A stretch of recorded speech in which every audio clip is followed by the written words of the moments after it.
Ada yang suruh saya buat lirik begitu begini. Saya tahu tak buat kot. Oh, Tuan Fitri berani untuk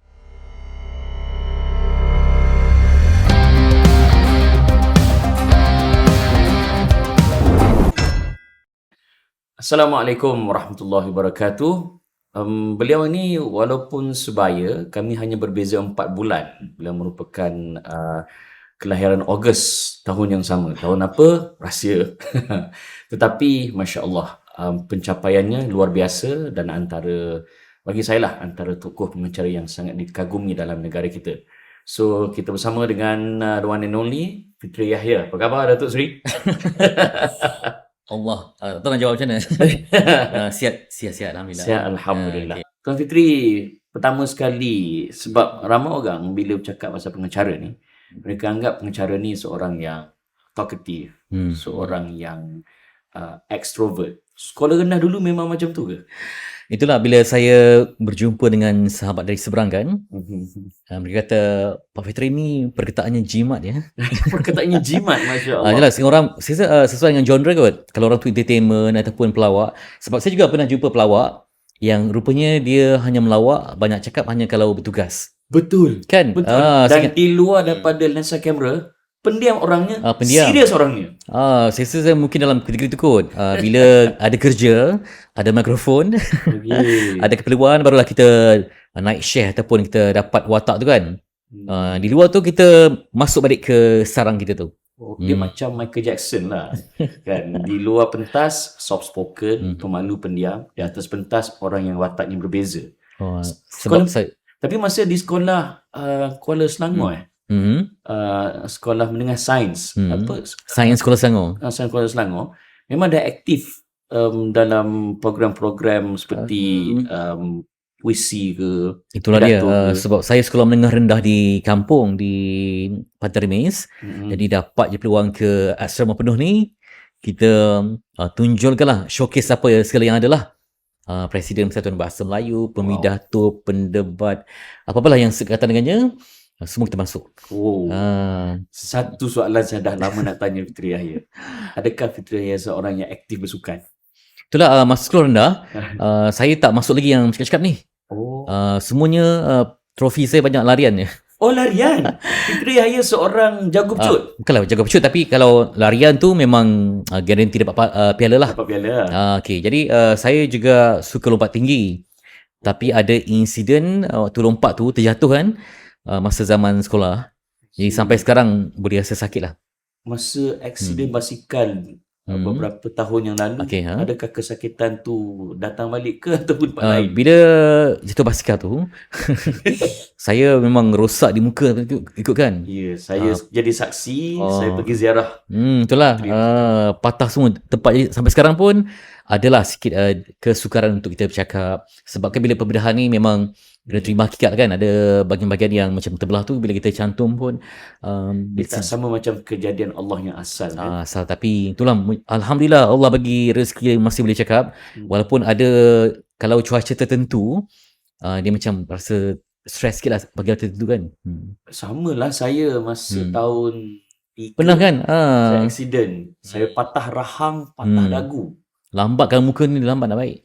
Sangat lambat, sampai masa 3 bulan untuk recover. Dan sampai sekarang sejujurnya Tuan Fitri, kalau perasan, kalau saya cakap laju sikit, dia akan fumble dan akan tersekat-sekat. So ada kesat.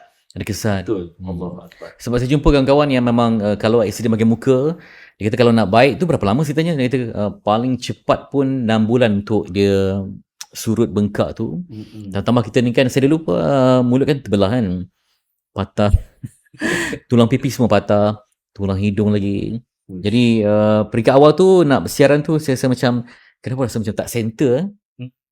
Kita boleh cakap tapi terasa macam ada macam muka kita ni macam tak lurus sangat lah kan. Ada tak kalau senyum tu rasa lain macam senyum dulu? Kan. Saya ada benda yang sama. Kalau tengok gambar kita tahu ni senyum sebelum aksiden, ni senyum sampai aksiden. Sama? Ada. Kita terpaksa macam terlebih usaha lah.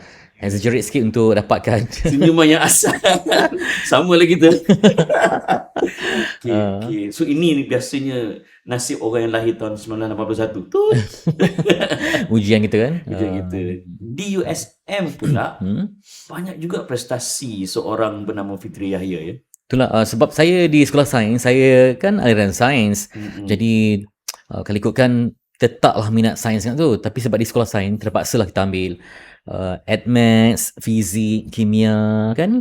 Tapi saya berbahagia sebab dibenarkan untuk ambil tasawur Islam. Ada waktunya macam cikgu ustaz macam pangkah markah. Sebab tak boleh dapat 100 kan, tak logik. Dapat 98, 96. Power sangat. Jadi mujur ada yang tu.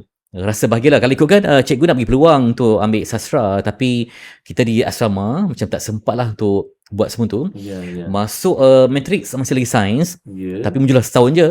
Dan USM satu-satunya universiti yang boleh matrix sains ambil degree yang bukan sains. Boleh ambil pengurusan, perakaunan, komunikasi. Dan saya pun Zastro ambil komunikasi lah.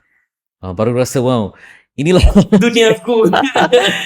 Jadi saya memang pecut betul lah. Jadi di akhir pengajian saya terima anugerah pingat emas waktu communication, pingat emas untuk kelab sastra, pingat emas untuk desa siswa. Wow. Jadi berembat semua lah ya. Kalau ikutkan sayang rasa macam kena sambung ni, tapi 3 tahun je. Dan itulah penamat yang cukup membahagiakan lah di USM. Kenapa tak terlibat dengan satu mahasiswa macam pilihan raya kampus? Okey, saya nak jujurnya bertanding. Tapi saya pro yang lain lah. Oh, faham. Jadi bila berlaku pertandingan tu, yang grup ni tak menang banyak, walaupun saya menang, tapi tak menang banyak. Jadi grup yang satu lagi akan membentuk kerajaan lah. Tapi walaupun begitu, saya tetap menjadi exco untuk bidang kebudayaan. Itu ceritanya. Sebab saya ada rakan-rakan masa saya di universiti dulu, saya UIA. Faham lah kampus apa kan. Itu Lubuk lah. Dan memang masa tu kalau USM pun saya ada ramai kawan-kawan aktivis mahasiswa di USM. Ada sekarang dah jadi menteri dan sebagainya. Betul. Okay, kita pergi fast forward. Internship di TV3. Saya praktikal waktu tahun kedua dengan kejut di syarikat penerbitan drama di bawah Arwah Hani Mohsin. Oh ya ke? Masya Allah. Masa tu kenal lah Datin Tiara sekali. Okay, tapi mungkin jarang jumpa lah sebab mereka waktu tu mungkin itu hanya syarikat je, office saja. Tapi sempat lah buat cuma 2 bulan je.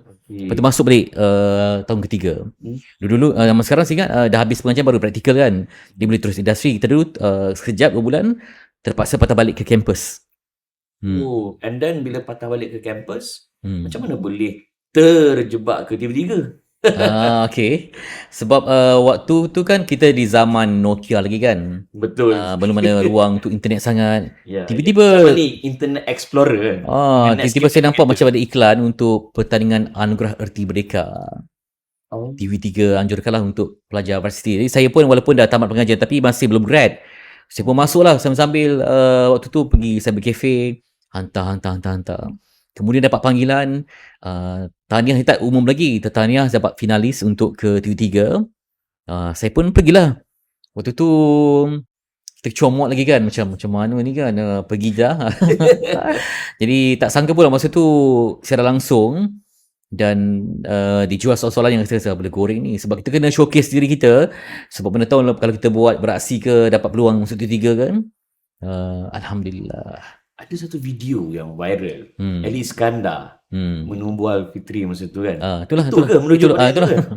Yang disebut dalam baik-baik perkataan tu spontan ke ataupun sejujurnya sebelum tak ada mentally masa prepared? hari tu saya tiba-tiba demam pula. Demam. Tu demam tu? Demam sebab pukul 4 tu terpaksa telan apa ubat je lah kan. Tiba-tiba terjaga macam 7.30 kan macam tu.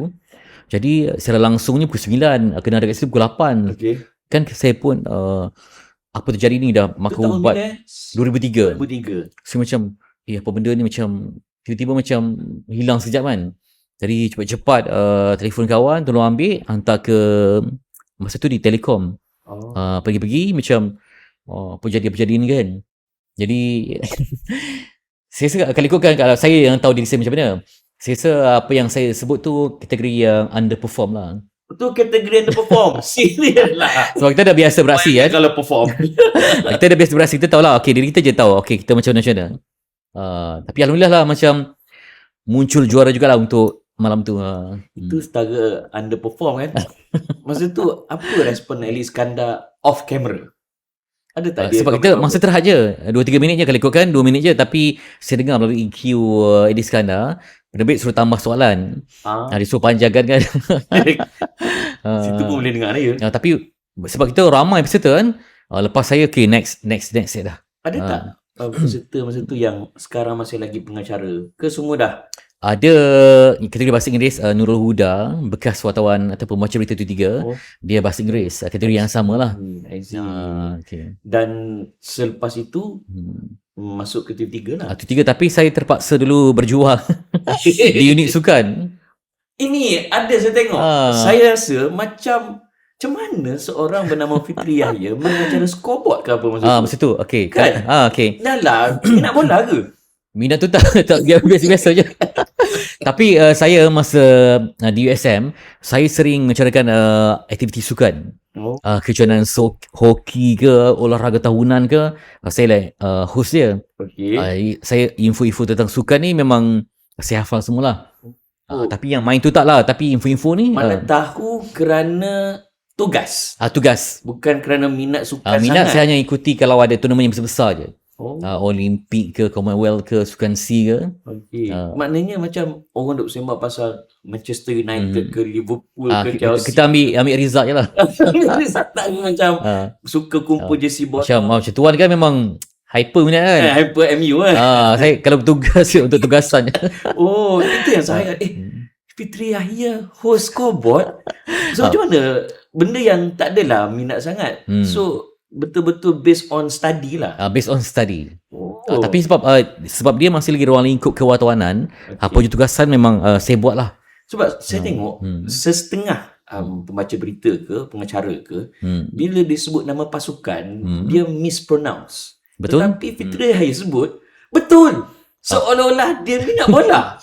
Sebab kita kerja saya memang unit sukan. Okay. Selama lebih kurang hampir setahun jugalah. Memang kerja saya, semua stadium di negeri Malaysia ni saya dah pergi.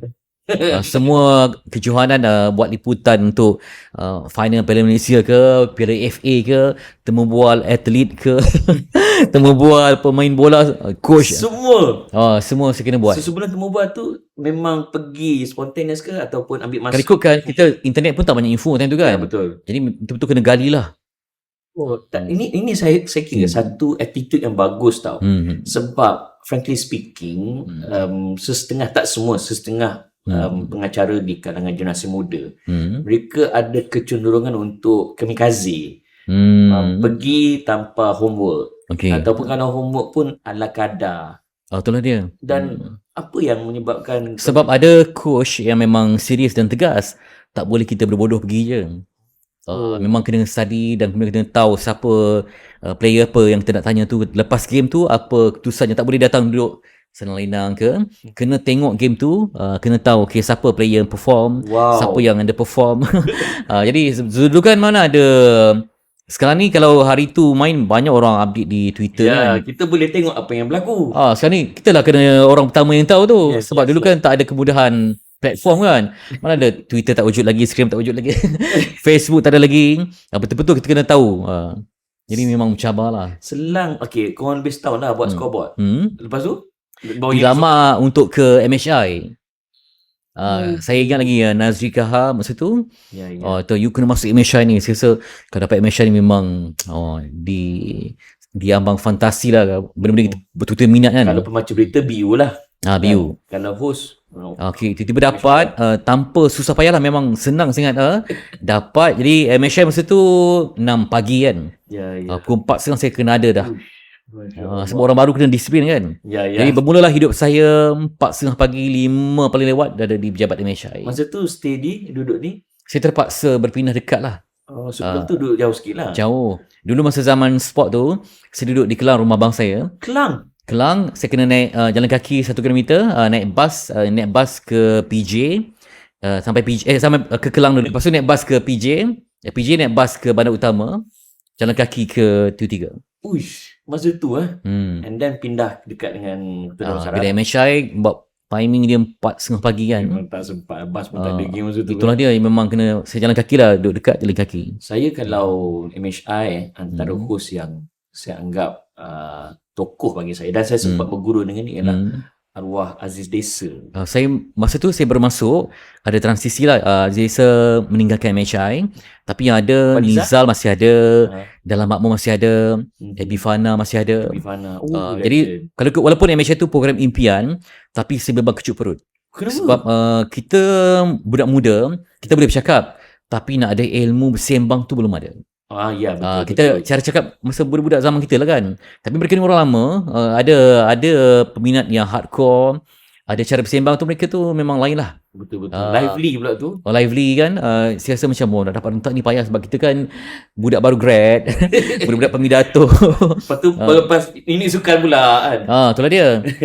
Saya punya tempo agak laju dan kita macam cenderung macam nak, kan kita tak ada platform media sosial, terpaksa buktikan kemampuan tu melalui ETV. Jadi terpaksa macam ria-ria sikit lah kan. Bila dah lama sikit, dapat ilmu daripada otai, barulah kita dapat bertenang sikit.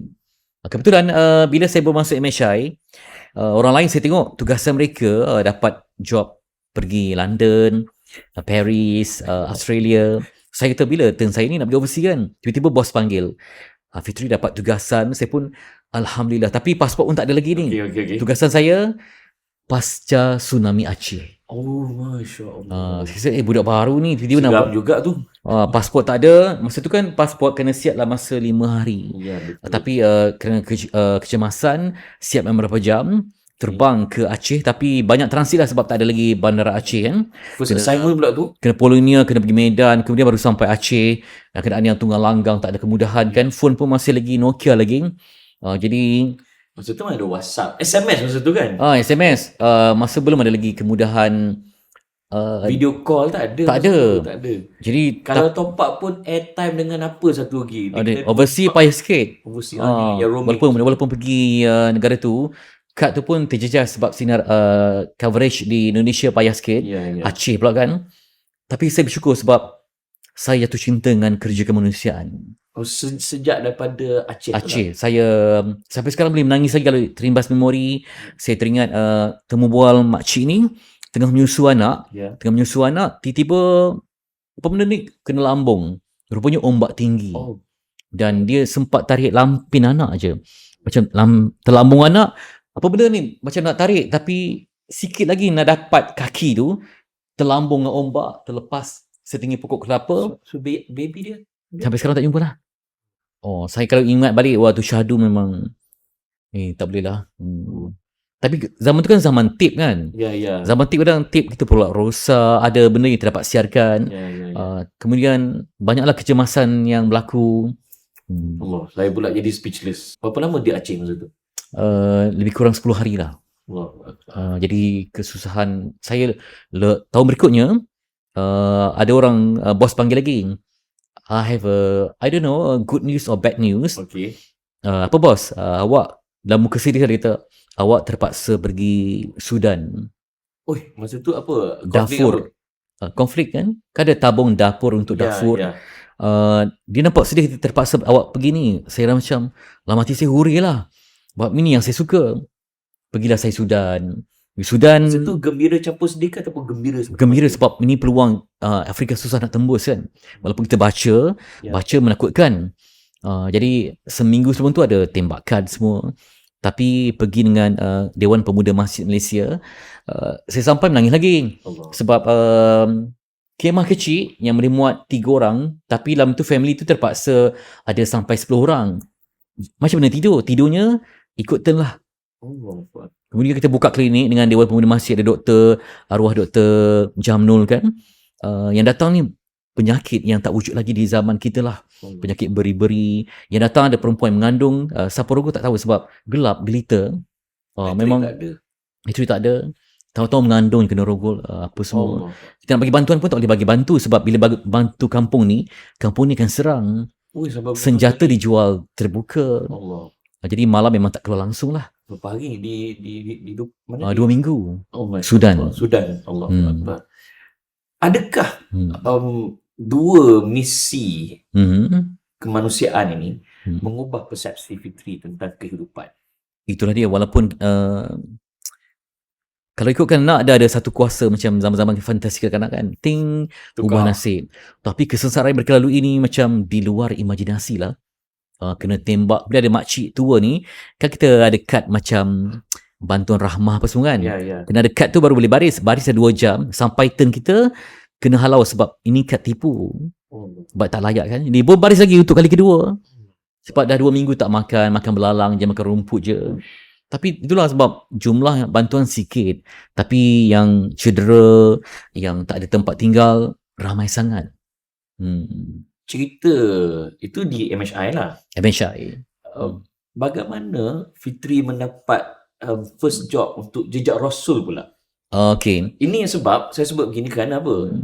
Fitri banyak mengacara rancangan-rancangan di TV3. Okay. Dan saya nak sebut semua, tak habislah perbincangan kita. Saya nak cari pick yang mana yang kira big program lah. Okay. Jejak Rasul, mengambil alih daripada legend pula tu. Yang tu saya sasarkan Tringy juga. Tapi saya sasarkan nanti aku umur 40 kot ada peluang kan. Macam tu lah. Tengok otai kan. Sebelum buat Jejak Rasul tu, saya buat program. Saya 2000 berapa saya ingat 2007 sebab selalu sangat MHI ada panggil ustaz-ustazah. Tiba-tiba saya rasa macam falling in love dengan program agama. Di USM saya major penyiaran, minor pengajian Islam. Masya Allah. Kan? Jadi macam no wonder lah bijak juga berbicara soal agama. Tak adalah, maksud saya ada basic yang kuat. Ya? Ada basic yang kuat. Sikit-sikit lah saya ingat kan. Tapi itulah kerinduan program agama tu, tak kisahlah program apa, yang penting program agama. Kan saya rasa macam berlaku keinginan yang kuat untuk program agama. Saya buatlah, saya hantar proposal, diterima. Program madrasah lah, rumah kecil tiang 1000 lah. Ramadan je, saya ingat Ramadan adalah bulan aku untuk berkarya tentang program agama kan. Jadi tiba-tiba Abang Zaidal dengan bos saya masa tu, Cik KZ panggil. Zainal kan suara sedap kan. Muka kau ni manis cerita. Masih lagi muda, kalau pakai serban ni ada sweet tu tau kita. Nampak. Air candy juga. Tapi dia cerita lah secara berseluruh. Dia dulu aku muda, aku boleh lompat-lompat kan. Aku buat season apa sambil lompat-lompat, sekarang dah tak boleh kan. Faktor umur. Jadi macam kau ni lah kena ganti kan. Kalau ikut kan bukan senang sebab saya tengok banyak juga tapisan kan. Tiba-tiba dapat buat 2012. Ramadan di 3 Tanah Suci, pergi setahun sebelum untuk tayang tahun ke depan sebab nak record the real Ramadan. Berpandukan kepada phone, masih lagi phone Nokia lagi. Okay. Masa kemudian tu mungkin dah ada canggih sikit pun BlackBerry lah masa tu kan. Kan. Jadi dah dapat peluang tu. Jadi Rasul cuba eksperimen masa tu. Dia hantar penagih dadah, golongan LGBT untuk pergi ke, kan ada tema-tema dia. Hantar budak muda pergi. Dan tiba-tiba lepas 5 tahun, dipanggil semula. Mereka cadangkan satu Jejak Rasul tanpa host. Nak buat macam yang modern punya. Tapi kita kena ada host jugalah. Jadi saya difahamkan produksi hantar beberapa nama. Rezeki saya yang terpilih lagi lah. Jadi so betul-betul bila usia yang matang, kerinduan yang tinggi untuk kebumian biar. Kan, dapat buat di Mesir. Kemudian tahun berikutnya pergi lagi untuk dia ada macam ulul azmi ke Nabi Musa AS selesai. Kemudian Nabi Nuh, Ibrahim, tiba-tiba COVID. 2020-2019. Masuk ke 20 tu COVID. Tapi saya itulah, dulu kita masa muda kita buat tugasan untuk tugasan. Sekarang buat tugasan dengan kesebakan, kesedihan sebab dah faham benda tu. Dia menjiwai. Lepas tu sebabkan COVID, 3 siri buat ulama di Tanah Melayu. Walaupun ulama Tanah Melayu kan, itulah menangis lagi. Sebab kita ingatkan, jarang kita highlight ulama ini berjuang bermatian untuk selamatkan akidah. Kita ingat, memanglah betul untuk perjuangkan negara.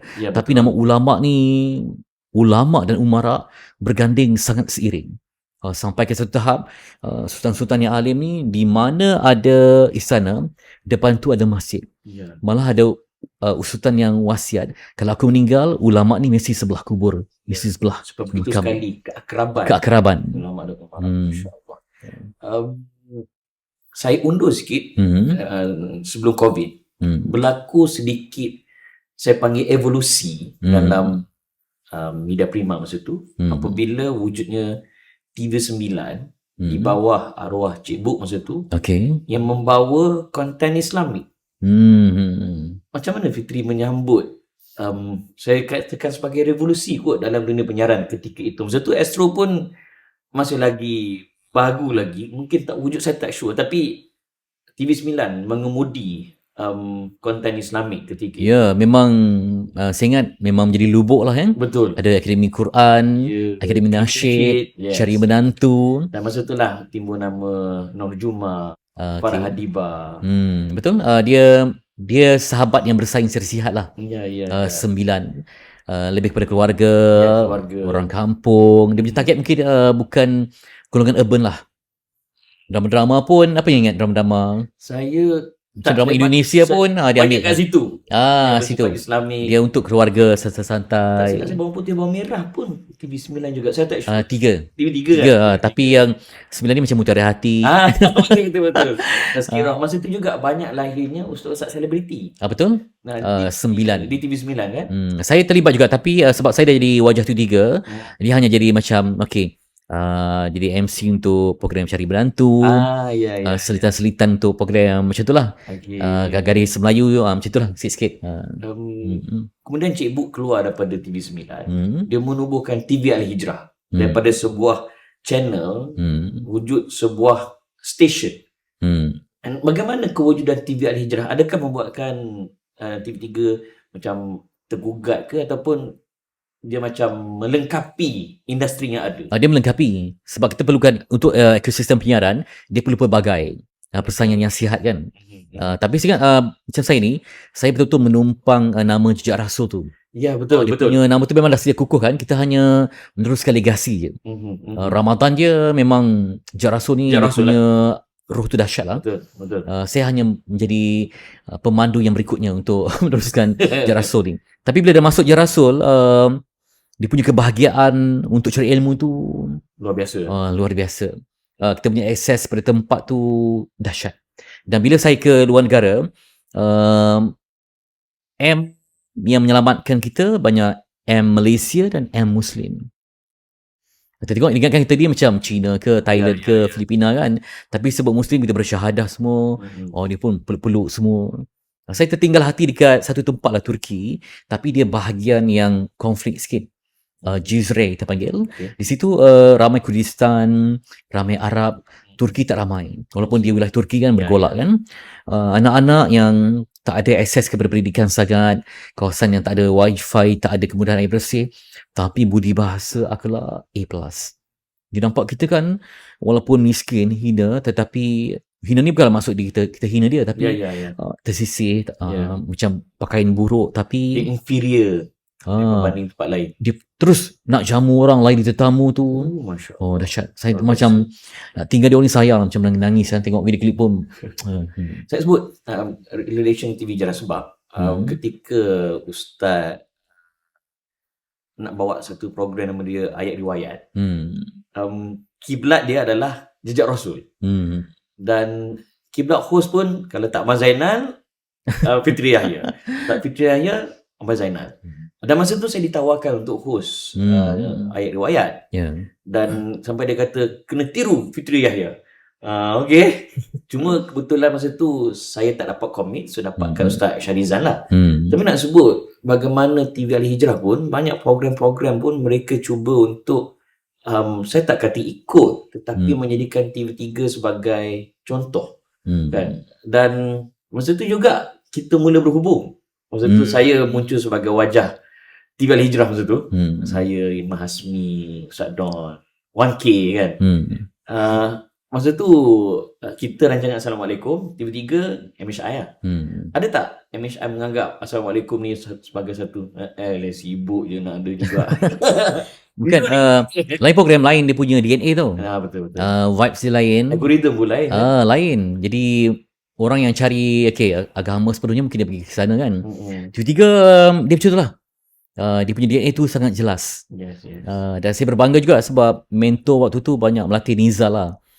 Dia betul-betul masuk dalam program tu. Dia bagi tahu apa lah, okay, dia sebelum on air ni kena macam menari, kena koreograf. Wow, serius lah. Sebelum on air. Dia mesti jenis yang merancang, jenis yang bertulis kan. Jadi saya ingat anak muda zaman sekarang mungkin dah terbiasa buat live seorang di pelbagai platform. Jadi datang kosong je. Tanpa persediaan, tanpa apa. Betul. Dan tak boleh, walaupun kita di zaman yang moden, anda dah biasa mungkin live, tapi live di platform lain. Tapi bila masuk ke TV, dia kena ada dia punya prestige dan protokol dia sendiri. Kena bersiap, point tu kena rapi lah. Sebab walaupun kita sembang santai, nak dapat level santai yang agak intelek tu payah sikit lah ya. Kalau tak baca memang nampak jelas tak baca. Masa di TV Al-Hijrah pun, coach yang melatih host generasi awal, Abang Nizal lah. Dan memang ditekankan sebelum kena rehearse. Walaupun santai, walaupun nak nampak spontaneous, at least kena faham flow dia. Begitu kan Abang Nizal kan? Betul. Saya terutama sebab saya pinjam dia punya ayat gagasan bicara. Wow. Dia yang menggagaskan itu. Dia jenis ni poin apa. Dia tak nak, dia rasa bersalah kalau dia habis siaran, rasa penonton dapat benda yang kosong. Kena ada nilai. Kena ada konten tu kena bagus, editorial kena bagus. Masa saya berhenti di TV Al-Hijrah, saya berhijrah ke Astro Oasis. Antara pengacara terawal yang menghubungi saya, Fitri Yahya. Ya betul. Tuan yang tanya saya kenapa berhenti dan sebagainya. Betul. Saya masih ingat sampai sekarang dan saya rasa macam, Fitri Yahya tanya khabar. Macam mana tuan boleh sedar yang saya tak ada di Assalamualaikum di TV Al-Hijrah? Itulah, anda bertuah sebab anda menjadi face of Al-Hijrah. Jadi saya sebagai penyiar kan, saya suka setengah orang dia pemain bola, dia mesti tahu kelab ni siapa yang pemain yang ganti tukar masuk, dia pindah ke mana kan. Sisa pemain, tak mungkinlah seorang pemain dia tak kena pemain yang kelab lain. Mustahil lah. Dia mesti tahu antarabangsa ke, dia tahu pemain MU ni dah pindah ke Everton ke apa kan. Dia mesti tahu pertukaran tu. Saya pun mesti cakna sebab ini dunia saya. Kalau penyanyi pun kan, saya tak jarang jumpa penyanyi yang tahu, kau kenal tak penyanyi ni yang lagu baru dia? Tak tahu. Saya tak ada penyanyi yang duduk dalam tempurung kan. Betul. Semuanya dia cakna dengan apa yang berlaku dalam dunia dia lah. Dia tahu siapa pesaing dia. Saya tahu Hijrah siapa ni. Macam saya dengan Syahrir RTM kan. RTM ya betul. Seteru di laman penyiaran tapi best friend di arena sebenar kan. TV ni siapa bakat-bakat baru yang ada. Jadi saya tengok kita kena hidup dalam ekosistem yang sihat tu lah. Masya Allah. Saya nak ucap terima kasih Tuan Fitri. Bertanya khabar masa tu. Sangat terharu. Anak-anak cakap pasal muzik. Fitri Yahya juga selain daripada mendapat pujian kerana susunan bahasa, juga mendapat banyak anugerah dalam penghasilan lirik-lirik lagu. Dan bukan orang biasa-biasa Tuan Fitri. Nurani Zaid Idris, Siti Nurhaliza, name it, semua nama-nama yang besar. Dua soalan saya nak tanya. Macam mana mereka boleh ambil Tuan Fitri sebagai penulis lirik, and macam mana Tuan Fitri dapat idea menulis lirik lagu tu? Itulah masa saya menang yang tu 3 bermula tu, dia pertandingan lirik sebenarnya. Jadi dah dapat yang nyanyi lirik saya tu Nora. Jadi kami ke dalam kawan baik semua, dan pada acara yang sama saya memang pembina etnik kreatif, dan Nur Aziz Idris pun perform masa acara yang sama. Jadi lirik saya yang pertama masuk AJL lagu Nur Aziz Idris lah, kategori irama Malaysia. Bila dapat masuk AJL ni macam access lah, mudah untuk kita masuk ke berikutnya. Dan saya mula berkenalan dengan ramai komposer macam Sharon Paul. Jadi kami buat lagu, dan ada yang kita hantar propose, diterima. Tu dah masuk 5 kali saya tulis untuk Datuk Siti kan. Misha Omar. Kemudian saya kolaborasi dengan Hafiz Hamidu untuk lagu-lagu begini. Jadi dan banyak menang anugerah. Kebetulan ketika saya masuk Anugerah Nasyid, hostnya mesti Ami Idris. Alamak kan. Betul. Dulu juara IKIM ke apa kan. Ya. Okay, menang juga masa tu. Carta IKIM, betul. Okay, kemudian carta Al-Hijrah pun Saya host juga. saya menang. Fitri menang juga. Saya kata, asalkan aku host dia menang. Asalkan aku host dia menang. Itulah dia rezeki kan. Tapi saya cuba pelbagaikan genre lah. Tapi saya sangat beri tumpuan kepada elemen kemanusiaan, irama Malaysia. Kalau balada apa, balada yang ada double meaning lah. Ya. Okay. Saya suka sebab di kalangan fuqaha pun mereka bincang tau pasal muzik. Kalau ikutkan pandangan keempat mazhab, muzik haram. Kalau ikutkan dalil hadis, memang ada hadis mengharamkan muzik. Cuma ulama-ulama mutaassirin, ulama moden, mereka menjadikan muzik harus bersyarat. Antara faktornya adalah lirik yang baik. Dan Tuan Fitri telah membawa satu evolusi dalam dunia muzik di mana kandungan lirik lagunya bukan nasyid semata-mata, lagu irama Malaysia, lagu pop, tetapi liriknya penuh dengan nilai. Ini agenda Fitri memang nak bawa perubahan Itulah, dalam dunia muzik. ada yang suruh saya buat lirik begitu begini. Saya tahu tak buat kot. Oh, Tuan Fitri berani untuk macam tolak lah. Tolak. Saya punya garis panduan macam ni. I see. Jadi senang lah. Saya kalau diikutkan tak ada masalah pun. Memang maksudnya dah jadi lagu tu okey lah. Saya takut nanti lirik saya buat tu macam merosakkan masyarakat ke, ataupun mengajak pada benda yang pelik-pelik ke. Mesti kita tapis dulu, kena masuk dengan kita punya kemahuan tu, insyaAllah. Ini social responsibility tau. Betul lah. Tak rasa takut ke bila tolak, contohnya bila tolak satu pelawaan untuk buat lagu-lagu yang diminta, tak rasa macam Pani dah tak ada job buat lirik. Tak kisah sebab nanti lagi 20 tahun ke kan, mungkin nak kata Daddy buat liriknya kenapa. Jadi buat kan. Kita pun malu nak mengaku kan. Tapi mujalah tawaran yang datang tu semua yang indah-indah je. Alhamdulillah. Yang datang semua saya buat dengan Siti pun lagu Ni Keras Cinta, lagu tentang Bashirah, yang memenuhi keinginan saya untuk lagu-lagu yang manis, lirik yang manis begitulah. Alhamdulillah. Saya tabik Okey, pasca COVID, saya nampak dia bukan keganasan kebangkitan Fitri Yahya. Sebab saya nampak 2-3 tahun ini Fitri Yahya begitu mengganas lah. Ganas. Beberapa tempoh masa yang lalu dapat ikon tokoh bahasa. 2022 menang kategori pengacara TV terbaik. Anugerah Siar Angkasa. Tercalon untuk ABPBH untuk kategori pengacara. Tak payah cakap lah, dah beberapa kali top 5 kan. Tak sampai top 5 lah. Tercalon lah. Okay. Saya pernah tahun 2015. Kan kita top 20 kan. Top 20 masa tu boleh pergi top 10, lepas tu top 5 tak ada kan. Apa falsafah kerja Fitri dalam mengacara? Okay, saya rasa besar lah kalau lepas kita bicara orang tak dapat apa-apa manfaat. Kan? Betul. Kalau setakat kosong je rasa macam besar lah kan. Walaupun kita dapat payment tapi itulah dia. Kosong, betul tak? Jadi saya walaupun bila nak masuk 40 saya risau macam takutlah kita asyik jual bahan yang sama je. Jadi saya ambil keberanian menghafal kembali, walaupun kita dah makin meningkat usia, kekuatan untuk menghafal tu makin kurang kan. Jadi saya hafal banyak karya-karya Rumi lah. Bila saya masuk dalam Rumi, saya betul-betul jatuh cinta lagi dengan dunia hafalan bahasa-bahasa yang indah ni. Sebab dia ada satu kita panggil sebagai tarikan majis. Rumi kan. Rumi saya baca, wow, ada benda baru yang kita rasa macam ada benda lain nak hafal kan.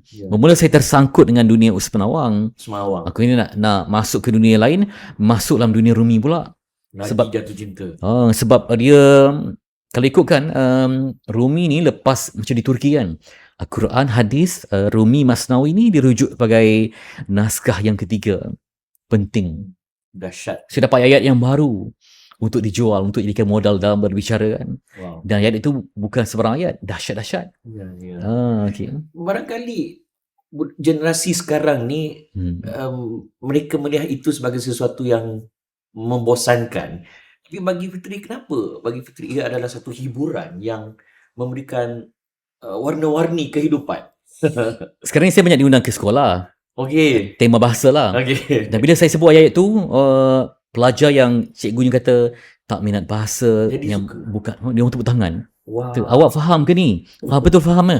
Dia kata walaupun tak faham tapi dia rasa macam Terkesima. Ke wow lah. saya kata, inilah kekuatan bahasa Melayu ada. Walaupun dia berrumi bahasa lain, Ya, tapi ya. terjemah bahasa Melayu juga memerlukan kepada kepandaian untuk terjemahan. Dia tak boleh bahasa hipster. Okay. Sebab bila saya jual benda yang mudah lah, saya banyak kali ulang. Saya tanya, rumah apa? Rumah yang paling gelap. Rumah tanpa cinta, rumah kekasih tanpa kekasih. Wow. Ah. Budak pula hashtag. Okay. Baju apa yang berat untuk dipakai? Mereka katalah baju angkasawan lah. Saya kata, baju yang berat dipakai, baju ketakwaan. Cara yang paling mudah untuk naik ke langit. Jadi kalau saya pergi SMKA, Semua Melabu ke Semua Kajang, ada orang dia jawab. Ada orang tahu buat pelajar agama kan. Okay. Dia kata berdoa lah, betul lah. Berdoa. Bersujudlah Ya. kepada ilahi kan. Ya Allah. Jadi saya dapat lagi ilmu bila saya baca lagi. Tahu tak kamu, apakah hati yang paling indah? Hati yang paling indah, hati yang sentiasa 1/3 malam. Wow. Siang ke, malam ke, duha ke, tengah hari ke, petang ke, tetap bermunajat kepada ilahi. Dalam jiwa ni sentiasa tahajud. Itu maksud dia. Dalam ucapan di SA saya menang kan, di mana pun kamu berada, Ya, betul. jadilah jiwa di tempat itu. Bukan masuk kita ni pergi Rom ke, kena jadi orang Rom ke. Tak, macam tu maksud saya. Mengikut Rumi, di mana pun kamu berada, carilah jiwa di tempat itu, di mana tempat yang boleh bersujud di situ.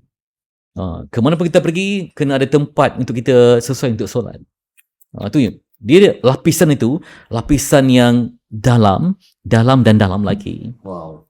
Saya pun terkesima. Misalkan budak-budak kan yang umur 43 ni pun wow. Okey, dari situ baru-baru ni kita tercalon untuk anugerah Sri Angkasa. Saya mulai melihat corak ini, pattern ini sejak ABP lagi. Apabila Uyaina menang kategori pengacara popular sewaktu ABP BH. Ini satu pattern beza. Sebab dulu hampir sukar. Apatah lagi pengacara rancangan Islamik macam saya, pengacara rancangan ilmiah, rancangan buah bicara yang sedikit serius, nak tercalon tu ajaib lah. Nak menang apatah lagi. Okay. Tengok Uyaina menang. Atau dia mungkin sebab Uyaina dia ada kepandaian untuk mengupas isu semasa dengan ilmu yang dia ada. Ya, dia lulusan undang. Okay. Jadi saya harapkan lebih ramai anak muda, host muda. Kadang orang tu glamour sebab gosip kan. Ya. Tapi kita cuba untuk berani. Saya rasa kalau saya di Uyaina pun saya tak berani. Sebab netizen ni kadang-kadang ada yang ganas kan. Tapi Uyaina berani untuk mengupas isu-isu yang mungkin akan dia kena balik. Mengundang kecaman. Kecaman kan. Tapi kita kena ramaikan lah. Ya. Dan kalau Uyaina berani ke depan, kita kena ada satu saf yang bersama berbincang. Sebab saya tanyalah, kalau seorang kawan kita kena bash kan, ramai tak berani untuk support kan. Betul. Walaupun itu isu tu penting untuk masyarakat. Walhal isu tu menurut fakta semua memang benar. Tapi bertemu dengan sentimen kebencian. Okay. Dan saya juga gembira dengan pattern juri yang mana kita tepi top 5 tu, semua isu-isu berat. Ya, betul. Itu untuk ABP ke untuk ASA? Betul, saya setuju. Okay. Saya harap lepas ni pattern pun akan memihak kepada host yang betul-betul siarawan. Ya, betul. Walaupun kita terpaksa bersaing dengan nama besar entertainment kan. Saya setuju apa yang Fiji sebut. Sebab Anugerah Sri Angkasa 2024, kategori pengacara TV terbaik, Fiza Sabjahan pemenang. Okay. Buat bicara dengan Presiden Indonesia, Fitri Yahya, masa tu rancangan apa? Jejak Rasul. Jejak Rasul, for sure. The legendary Syed Munawar. Syed Munawar. Lepas tu ada seorang hamba Allah nama Ami Idris ke apa kan. Ami Idris pun topik yang berat. Saya rasa Ami Idris tu rancangan agama dikira sebagai mewakili program agama lah kan. Walaupun atas tiket Gemah Takbir, saya kira perlu juga ada presence of Islamic figure dalam tu. Saya punya perjuangan sejak saya berada dalam dunia pengacara. Saya ingat 2006 masa tu, TV Pendidikan. Kalau ingat zaman TV2 dulu kan. Bila saya masuk TV Al-Hijrah, saya nak bawa satu perjuangan di mana saya nak bawa rancangan Islamik ni ke mainstream. Saya nak buktikan kepada masyarakat, host rancangan Islamik boleh ke mainstream. Itulah sebab saya sayang bila kita masuk ke kampus kan, ke organisasi mana pun, orang boleh ketawa dan nikmati diskusi ilmu tau. Betul. Tapi bila kita nak masuk ke dunia TV ni memang mencabar. Betul. Sebab audiens cenderung nak yang ringan-ringan. Yang hoha-hoha. Saya lagu saya suka yang heavy, drama saya suka heavy drama. Betul. Filem pun yang heavy. Itulah dia. Saya macam manalah kita nak bawa benda ni kan. Itu saya punya. Biar saya tak popular tapi benda yang diangkat tu akan difahami masyarakat. Dan kalau saya pergi ke sekolah-sekolah kan, saya cukup kagum kalau ada anak muda yang umurnya seumuran anak saya tapi mampu faham apa yang saya pernah kongsi dalam Jejak Rasul contohnya. Dan dia faham dan dia ingat. Dia ingat. Itu satu bagi saya kemenangan untuk barisan pengacara. Okey, bercakap pasal industri Islamik ni, kita pernah sembang baru-baru ni tentang perlunya wujud semula, kalau ingat lagi, Amin ya. 2006 ke 2005? Dah lama dah. Lama. Anugerah Media Islamic National. Okey. Dalam kita menjulak dunia penerbitan konten agama, bagi pandangan Fitri, kenapa mesti wujud balik Anugerah Media Islam Nasional? Sebab satu benda yang kita terpaksa terima hakikat, amat sukar untuk rancangan agama mendapat tajaan. Betul. Rancangan untuk anugerah ni, dia perlu tajaan. Tengok Asar baru ni. Penaja bukan kaleng-kaleng. APP pun penaja bukan biasa-biasa. Tapi bila kita buat program Islamik, tak tunggu rancangan anugerah lah. Rancangan macam saya buat Tazkirah Malam Jumaat. Sebelum ni dulu TV Hijrah buat pentas dakwah, bicara. Nak dapat tajaan walaupun daripada syarikat Islamik. Syarikat Islamik cuba nak pergi ke mainstream kan? Ya, betul. Saya kena wujud balik Amin ni. Sebab saya tengok macam industri nasyid pun dah lama tak ada tapi sekejap ada. Ya Allah, macam mana lah budak-budak nasyid ni nak berkarya. Betul. Kadang-kadang melalui platform tu lah mereka dapat maju kan. Ya, betul. Dan kita masih lagi tersekat. Kalau nasyid ni tak Rabani, Raihan, Hijaz, Intim kan. Saya nak nama baru yang gah. Yes. Kita tak ada pilihan sangat. Jadi macam tolonglah ada orang yang kaya ni bergabung lah ya. Wujudkan. Sebab kita walaupun mungkin tak dapat keuntungan, at least macam kita ni mungkin dah orang kata mungkin dah hampir ke hujung fasa lah kot kan. Season lah kita. Dah rasa dah. Tapi kita nak lahirkan anak muda ni, bila ada anugerah mereka rasa macam, bayangkan kalau ada anak muda yang baru, dia tiba-tiba dia masuk top 5, ketika host agama terbaik, calon-calon mungkin lah Amin Idris, Fitri Yahya, Ustaz apa-apa kan. Tiba-tiba dia menang. Dia kan rasa satu motivasi sebab betul. Kita pun rasa macam tak apa, ni memang bagus. Kita dah tiba masa untuk kita dah tak kejar trofi sangat, lebih kepada nak meraihkan anak baru. Sekarang kita tak nampak pelapis mana yang boleh cemerlang di Kecil TV ni. Mana Fitri Yahya yang baru? Rasa kena buat lah. Boleh kita nampak kadang orang tu berkaya, mungkin kita beri ruang, misal kata program agama digital terbaik. Anak muda yang berkarya ni bila dia dapat trofi ke, dia rasa macam satu vitamin baru dia untuk berkarya kan. Betul. Itulah ya. Tu. Fitri Yahya 10 tahun daripada sekarang. Sebab saya difahamkan Media Prima pun dah bakal meninggalkan Seri Pentas. Sebelum kita cakap pasal Fitri Yahya 10 tahun akan datang, meninggalkan Seri Pentas. Saya yang pergi jarang pun, saya pergi untuk Hot FM, Menita Hari Ini, kadang-kadang TV 9, pun terasa tau macam, sedihnya. It is a legendary satu, dia punya nilai estetika yang ada pada Seri Pentas. Bagi Fitri, meninggalkan Seri Pentas. Kita masuk Seri Pentas di zaman, walaupun pelajar penyiaran, konon-konon muda kan, datang sebagai best student, pemenang pingat emas uni kan. Bila masuk rasa, ya Allah bodohnya. Ilmu tu luas lagi, sikit sangat. Bukanlah maksud saya merendahkan dalam pengajian, tapi industri tu berkembang cepat sangat. Ingat dah okey, tapi rupanya pensyarah sering ingatkan di USM kita, nanti masuk industri cepat-cepat timbul ilmu. Terasa universiti ni just the beginning, permulaan. Jadi kena cepat-cepat. Muncullah kita belajar intensif bidang penyiaran di USM. Jadi kita dapat bayangan dia macam mana. Ilmu tu kita bawa sebab lain uni lain dia punya pendekatan kan. Macam USM dia bagi tahu apa, kita cuba untuk bawa benda tu. Kena walaupun kita rasa macam dah okey, tapi tak okey lagi.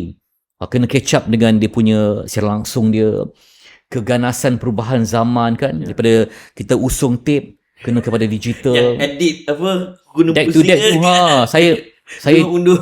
pukul 4 pagi datang, Okay. untuk MHI pukul 6 kan, pukul 4 pagi datang untuk senang, Untuk kita balik, insert semua kan. balik tidur dulu, kemudian datang kemudian. Ramai yang berumah tangga di Sri Pentas. Even saya dapat tahu isteri pun bertemu dalam program TV3 kan. Bukan, jumpa di masjid yang dekat dengan TV3. Macam kat TV3. Okay, jadi banyak kenangan lah Sri Pentas ni. Macam ini bukan tempat kerja, inilah rumah, Ya. inilah cinta terbahagia, sumber rezeki, tempat perkenalan, tempat ukhuwah, tempat kita remaja, dewasakan diri, semua di situlah ya. Jadi itu terasa sedih. Saya nak selit, saya dapat info tau. Rupanya Fitri Yahya pernah ditawarkan untuk ke TV Al Hijrah. Pernah dapat offer ke Astro kan? Saya rasa offer tu macam ajak-ajak je lah. Bukanlah serius sangat. Tapi yang serius tu bermula dengan ajakan itu. Kenapa tak terima tawaran ke Astro ke barangkali TV Al Hijrah kan konten Islamik, dengan jiwa. Kenapa setia dengan TV3? Itulah, kalau belah dada kan. Dia TV3.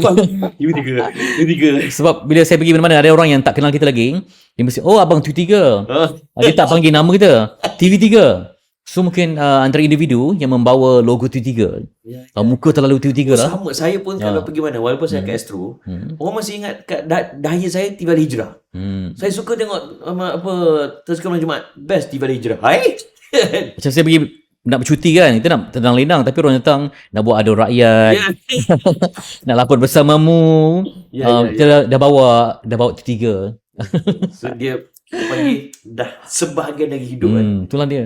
So akhir sekali lah, kita dah sejam lebih ni tak perasan 10 tahun dari sekarang, di mana Fitri Yahya? Sebab jujur saya sembang dengan Fiza Sabjahan baru ni sewaktu Anugerah Suria Kasar. Dia kata tak mustahil ni CEO TV3 one day kan. Dia sebut, dan even saya pun sebut tak mustahil, mungkin Menteri Komunikasi ke kan. Tapi yang sebenar-benarnya Fitri Yahya 10 tahun dari sekarang, di mana Fitri Yahya ketika itu? Mungkin orang kata klise, tapi saya teringin, saya tengok macam sastrawan negara kan, Sama Said ke, rumah mereka masih lagi buku. Kalau saya terbayanglah, kalau saya ni sastrawan, untuk apa belajar lagi kan. Tapi mereka ni masih beli buku, masih baca buku, masih hargai program-program. Target saya nak turun ke masyarakat yang dulu saya memilih tau. Macam saya senang nak kerja, nak sekolah-sekolah yang elit je. Buat program senang. Saya tanya, berkejawab, dapat jawapan, program tu meriah, selesai. Tapi saya mula terpanggil sebab saya dipanggil ke satu program, himpunan mak-mak rempit lah satu negeri. Okay. Oh, saya tahu program tu. Okay. Kalau kita boleh sekolah asrama kan, dah dahsyat bakat dia. Tapi senang kerja kita kan. Tapi apa guna kita sebagai individu yang nak membakar semangat anak bangsa ni? Saya sahut perjuangan tu lah.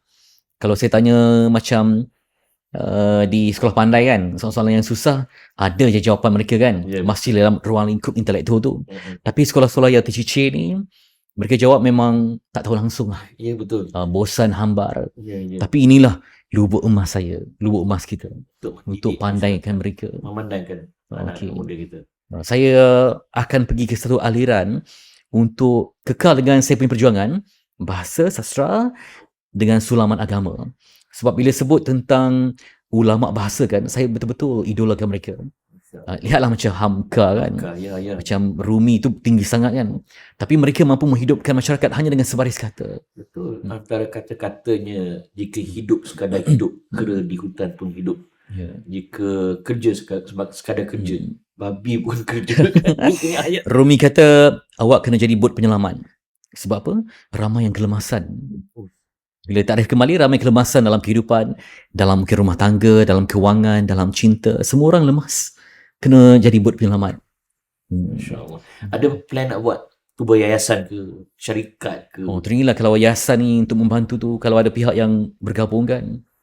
Teringilah. Ada yang menonton, siapa nak taja buat yayasan Fitri Yahya, dia alu-alukan ya. Baik, Fitri Yahya, terima kasih kerana sudi bersama dalam The Ami Bri Show. Semoga terus sukses InsyaAllah. dan menginspirasi orang ramai. Amin. InsyaAllah. Assalamualaikum. Wassalam.